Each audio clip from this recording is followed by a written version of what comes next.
ఆలేరు మండలం శ్రీనివాసపురం. మాకు నీళ్లు లేక చాలా ఇబ్బంది అవుతుంది. రోజు రోజు తానాలు చేసుడు లేదు, నీళ్లు లేక బాధ అవుతుంది సారు. మాకు నీళ్లు కావాలి, జరేటు పెట్టి నీళ్లు వచ్చి ఉపాయం చెయ్యండి. లేక ఇప్పుడు నెల రోజులు తాగుదామన్న నీళ్ళు లేవా, బాయిల కాడ లేవా, ఫిల్టర్ నీళ్ళ కాడ పోతే ఆడలేవా, మరి జనం ఎట్లా కావాలి? ఎట్లా బతాం? నీళ్లు లేకపోతే బతాం కదా అయ్యా. మళ్ళీ ఇటాంకాల మొక్కసుగా ఉత్తలేరు వచ్చి జనం ఎట్లు ఏం కథ అని వచ్చి చూస్తాడా?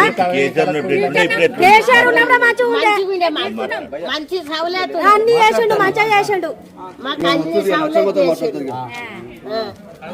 మాకు అన్ని మంచిగా చేసిండు, మంచి సౌలత్ ఉంది. ఆయన పోయిండు కథం జనానికి ఆగమై నాటి రోజులు తెస్తాడో